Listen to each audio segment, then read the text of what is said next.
왜 전세를 살아? 그 언제 집 살 거야? 그러면 5년 계획. 그럼 5년 있다가 그 집이 가만히 있대. 그땐 네가 살려는 돈에 배가 필요해. 경험이 있는 거예요. 자산이 늘어나는 속도가 굉장히 빠르다는 거. 그리고 자녀를 절대 결혼해도 전세를 얻어주지 않더라고. 절대로 네 돈으로 집 사지, 그 빚내서 사지 말아라. 빚내서 사업하지 마라. 이런 말씀 많이 하시잖아. 근데 거기에는 건강한 빚도 있는 거예요. 어떤 부자고 레버리지, 빚을 내지 않고 부자가 된 사람은 없어요. Long time no see. 아 진짜 오랜만에. 자주 오시는 빵집이 있어요? 유럽 팀이래 갖고 나도 유럽을 이제 수십 년 다녔고 여기도 이제 파리에서 와갖고 서로 소통하는 친밀함이 있지. 밤 브로셔도 하나 주시고 저기 올리브 그건 2개 주세요. 얘는 프리티 머리인데 우리 집이 달지가 않아요. 그럼 이거 맥주랑 같이 치면 개인 컨설팅 해줄게. 언제 시간 나? 갈게요. 바이, 차우. 들어가세요. 예. 여기 청담동을 또 이렇게 같이 또 걸으니까 또 신기하네요 여기가. 신기하죠. 이쪽이 다 이제 빌라촌. 일로 쭉 들어가면 한강. 손님은 여기 사신 지 얼마나 되셨어요? 여기 청담동 살은 지는 2005년? 그전에는 이제 압구정동에 살고 한남동 유엔빌리지에 살고 결혼하기 전에는 아파트가 많지 않으니까 이웃들하고 다 친하게 지내고 앞집 옆집 그래서 오래 살아갖고 다 알지. 내가 여기 처음 올 때 집이 아무리 비싸도 뭐 30억 40억 뭐 이 정도 이런 얘기만 있었지 뭐 50억 넘어가는 얘기는 들어본 적이 없었거든요. 근데 하여튼 최근 몇 년 동안에 새로 지었다 그러고 뭐 100억도 싼 거야. 너무 놀라운 일이 생긴 거예요. 그 정도로 돈의 가치가 떨어졌구나를 느끼는 거예요. 내가 저기 보이는 게 워너 청담이, 지금 왼쪽이 워너 청담. SM 엔터테인먼트 이수만 씨 사무실이 들어가 있던 자리고 원래 그 사람 당했는데 팔았나 봐. 근데 맨 위에가 슈퍼 펜트인데 거기가 350억 분양가가. 이제 밑에는 한 250억. 집값이 몇백억이면은 평생 살진 못할 것 같은데 전세로도 못 살겠네요. 전세 살고 싶어요? 가능하다면 뭐 전세로라도 한번 들어가서 이런 데 살아보고 싶은데. 전세가 얼마 할 것 같아? 120억. 와, 뭐 이런 데는 진짜 죽었다 깨어나도 못 살 것 같은데. 왜 죽었다 깨도 못 살아? 원래 부자는 나이가 한 은퇴하고 60이 넘은 그런 부자들이 많았는데 요즘은 좀 바뀌었어요. 30대가 굉장히 많아. 처음부터 이렇게 크게 부자가 되는 사람은 없거든요. 항상 단계가 있어요. 우리가 눈덩이가 한 번에 크게 굴리지를 못하잖아. 그러니까 주먹만한 눈덩이로 시작해서 점점 굴려나가는 거랑 똑같은 거예요. 다만 그런 것이 이 자본주의를 이해하고 공부를 통해서 어떻게 이것을 어디에 안전하게 투자를 해야 되고 언제 해야 되고 또 무엇에 투자해야 되고 이거를 아는 게 굉장히 중요해요. 그래서 그것을 빨리 깨우친 사람은 되는 거고. 왜냐면 우리가 돈을 이렇게 사업으로 성공하거나 연예인이라 해갖고 다 이런 자산에 투자한 건 아니거든요. 그걸 잘 골라내는 그 능력을 가져야 되거든요. 시작은 다 제로에서 시작하는 거예요. 그러면 우리가 오늘 얘기가 나온 김에 또 우리 PD님도 자산가가 돼야 되고 경제적 자유를 이루어야 되니까 오늘은 이런 대화를 집에 가서 한번 해볼까요? 네, 너무 좋습니다.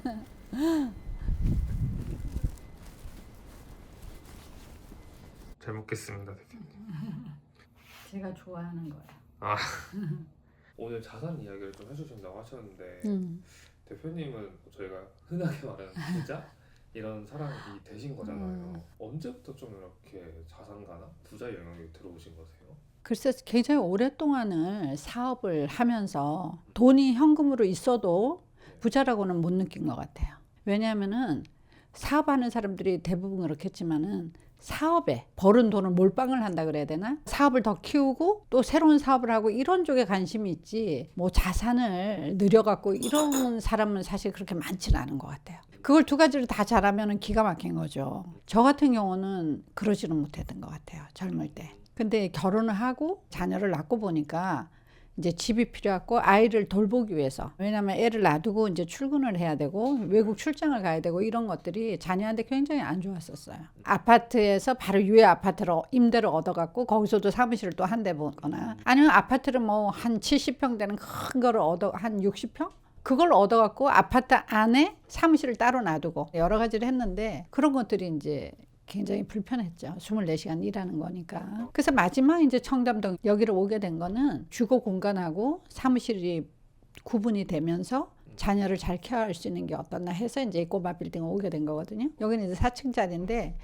2005년도예요. 지금 한 몇 년 됐지? 20 조금 넘었죠. 그래서 어느 순간에 보니까 그만한 부자냐 이런 소리를 많이 하는 거예요, 저한테. 저는 이게 투자 개념이나 뭐 투기 개념이 아니었기 때문에 의식을 안 했단 말이에요. 어느 순간 보니까 꼬마 빌딩을 갖고 있다 보면 관심이 있잖아요.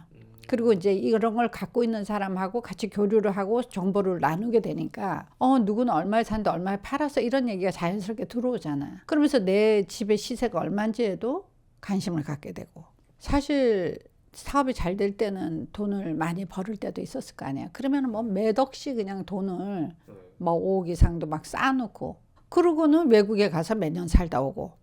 그러니까 지금 생각하니까 너무 기가 막힌 일이죠. 너무 무지했다. 만약에 그 당시에는 대출도 잘 되고 전세도 갭 투자라 그러죠. 근데 사실 그런 거를 나는 잘 안다라고 하면서도 정작 나는 그거를 현금으로 저축하고 있었단 말이에요. 그래서 지나서 가만히 생각하고 좀 시간적으로나 어떤 심리적으로 여유가 생기고 돌아보니까 내가 열심히는 살았는데 내가 내 자산을 불리거나 그런 거에는 내가 굉장히 무지했구나.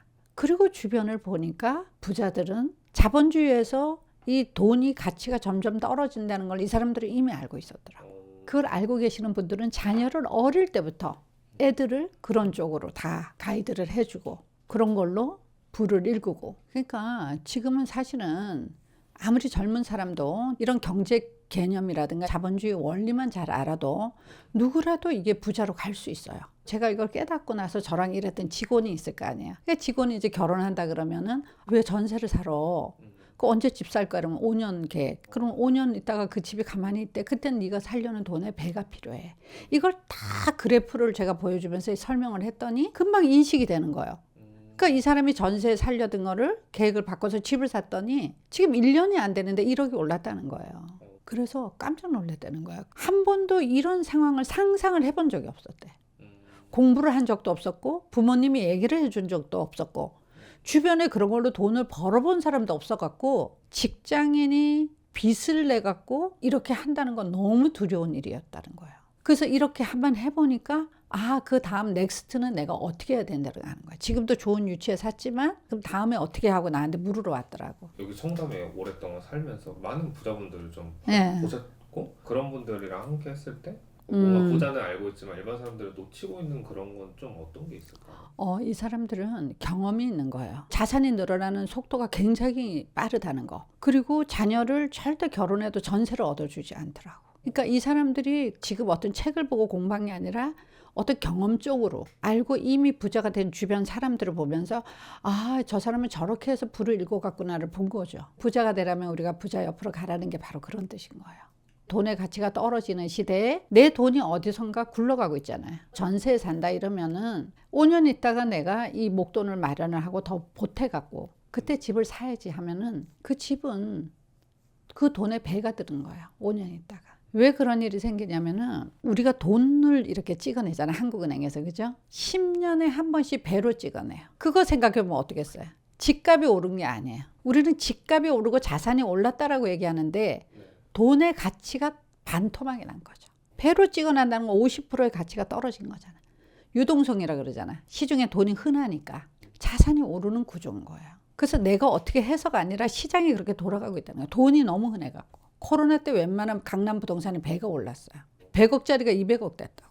그 말이 안 되잖아요. 시장 경기는 안 좋은데 왜 그랬겠어요? 사람들이 어렵고 자영업자 어렵고 직장인들도 직장에 이러니까 정부에서 돈을 막 찍어냈잖아. 휴지 조각이 된 거예요, 돈이. 그러니까 자산 가격이 딱 폭등을 한 거예요. 집주인은 이자 한 푼 안 내고 내 돈을 갖고 본인은 투자를 하는 거예요. 근데 사람들은 또 반대로 생각하죠. 전세에 들어가 있는 사람들은 왜 집주인들한테 나는 공짜로 사는 것 같아. 마치 집주인이 손해보는 것처럼. 10년 전에 똑같이 친구가 있었어. 근데 본인은 전세를 살고 아니면 저금을 해놓던가. 근데 또 한 친구는 그 벌은 돈을 갖다가 목돈을 좀 몇 천만 원 만들어서 작은 빌라라도 하나를 좋은 지역에 샀어. 10년 후에 어떻게 돼 있을 것 같아, 자산이. 본인은 2억을 전세를 들어갔으면 2억이 그대로 남아있잖아. 2억을 그냥 받는 거예요. 그렇죠. 내 돈 없어진 게 아니야, 숫자로는. 근데 친구는 그 돈을 투자를 해서 나는 돈 들어간 게 2억인데 그 집이 7억이 되고 8억이 됐잖아. 내 자산이 일화를 스스로 한 거예요. 내가 일하지 않아도. 근데 내가 받은 2억의 전세금은 막상 그거를 갖고 내가 집을 사거나 뭘 하려고 보니까 물가가 배를 올라 있는 거야. 그러면은 실제 숫자적으로는 똑같은 2억이라도 돈의 가치는 1억이 됐다는 거지. 돈의 가치가 떨어진 거예요. 그래서 무슨 얘기냐면은 우리는 이렇게 집을 가진 사람이 투기꾼이라고 생각할 수가 있잖아요. 투기꾼이 아니야. 저도 이걸 투기로 산 게 아니잖아요. 내 사무실과 내 아이를 케어하기 위해서 집을 주거로 한 거잖아요. 내가 오르라고 무슨 어떻게 한 게 아니라는 거야. 다만 내가 잘한 거는 뭐겠어요? 어디에 샀느냐, 무엇을 샀느냐, 그걸 잘했다는 거예요. 근데 소득이 많다 해서 누구나 자산가가 되는 건 아니에요. 저랑 친한 나이가 좀 있는 사람이 있는데 그분이 압구정동에 되게 좋은 데 살고 있었어요. 집값 요새 올라서 너무 좋겠다. 요새 거기부터 개발된다는데 이랬더니 이분이 굉장히 당황하면서 얼굴이 빨개지시면서 사실 나 전세 살았어 이런 거. 내가 너무 놀래갖고 아니 그 집이 자가가 아니고 전세였다고? 아니 거기에 몇 년 살았어요 이랬더니 제가 알기로 한 30년? 너무 기가 막힌 거죠. 그때는 그 가격이 말도 안 되게 쌌을 때거든요. 충분히 사실 수 있는 사업도 했었고 정말 이렇게 사업적으로 잘 하시는 분들도 이런 실수를 하시는구나. 그 수십 년이 지나서 이제 그분이 깨달으신 거죠. 이게 너무 잘못한 거였네. 30년씩이나 남의 집에 전세로 목돈을 줄 수가 있어요. 근데 의외로 이렇게 나이가 많고 사업하고 현명하신 분도 그러는데 젊은 사람들 같으면 어떻겠어? 부모님이 인식이 되어야 자녀한테 코칭을 해줄 거 아니에요. 갑자기 이야기 들으니까 또 생각나는데 저희 부모님도 빚 내면 망한다. 그러니까 빚 내서 뭔가 집을 사면 큰일 난다고 그렇게 맞아요. 얘기했었는데 저희 세대도 그렇고 옛날에는 사업하다가 망한 사람들이 많았어요. 그래서 집에 빨간 딱지를 해갖고 법원에 와서 빨간 딱지를 막 붙여서 그러니까 빚을 내면 패가 망신한다. 과거의 본인의 경험을 자녀들한테 그대로 얘기를 하는 거죠. 절대로 네 돈으로 집 사지 그 빚 내서 사지 말아라. 맞아요. 빚 내서 사업하지 마라. 이런 말씀 많이 하시잖아요. 근데 거기에는 건강한 빚도 있는 거예요. 어떤 부자고 레버리지 빚을 내지 않고 부자가 된 사람은 없어요. 이 동네 청담동에 웬만한 빌딩을 다 돌았거든요. 등기를 딱 띄었는데 거의 90%가 대출이었어요. 그 저는 너무 신기한 경험을 한 거예요. 등기를 띄는데 빚이 없는 집이 없는데 그 빚이 어마어마한 거예요. 이분들은 이미 알고 있었는 거야. 건강한 빚이 있다는 거를. 그러니까 저는 빚이 싫어갖고 차를 사잖아요. 할부를 6개월 할부했다니까. 우리가 부모님이 먼저 공부를 해야 되는 이유가 본인의 삶도 그렇지만 자녀들이 다 있잖아. 자녀들에게 올바르게 얘기를 해줄 수 있어야 된다는 거지. 신뢰가 안 된다면 응. 이 집은 사실 때 빚을 얼마나 내셨어요? 이거가 12억에 샀거든. 근데 6억. 그것도 6개월 만에 갚았나? 은행에 갔더니 왜 빨리 갚냐고 싫어하더라고. 은행은 또 신용이 있는 사람은 빨리 갚는 걸 싫어해. 이자 소득이 있어야 되잖아. 그랬더니 왜 갚냐고 나한테. 대표님도 처음부터 막 이렇게 잘하셨던 건 아니고 경험을 통해서 또 이렇게 싸우셨어요. 그래서 내 주변에 누가 있냐가 되게 중요한 거예요.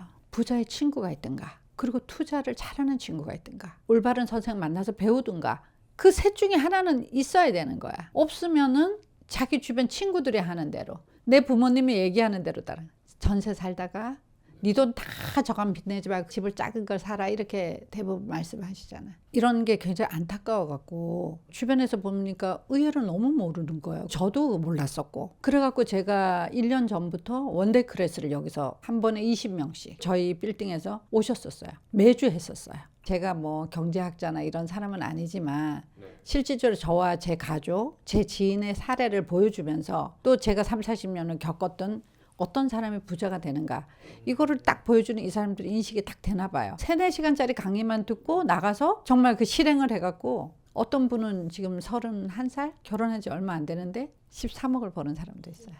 그 사람이 전세를 살고 있었어 인천에서 6억 5천짜리를. 그래서 내가 깜짝 놀라면서 정신 나갔냐고 당장 빼라고. 여기 지하에서 뭐 예. 그런 걸 하셨었어요? 예.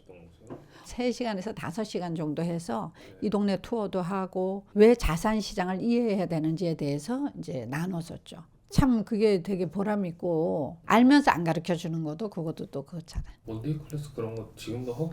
지금 바빠갖고 못 하고 있어요. 기다리고 있는데 정보 과잉 시대가 됐잖아요. 전문가란 분들이 나와서 너무 많이 얘기를 해주다 보니까 개인의 입장에서는 어떻게 보면 그 많은 정보가 좋은 게 아니라 그게 뒤섞여갖고 결정을 못하고 선택을 못하는 지경에 이르를 거예요. 그래서 누군가는 이거를 좀 정리를 좀 해서 좀 쉬운 말로 이렇게 좀 쪽집게 가해처럼 얘기를 해주는 사람이 좀 필요한 것 같아. 그래서 제가 그런 거를 잘 큐레이션 해갖고 맞는 얘기고 이건 틀린 얘기고 그래 우리는 이렇게 하자. 좀 그 역할을 하고 싶은 거죠. 캔디 언니 부자 공부해서 여기 공간에 한 20분 정도 들어가거든요. 같이 얘기 나누고 또 다른 사람의 사례를 들으면서 이게 다 나한테도 해당되구나 이런 게 있더라고요. 관심 있는 분들은 함께 해주세요. 감사합니다.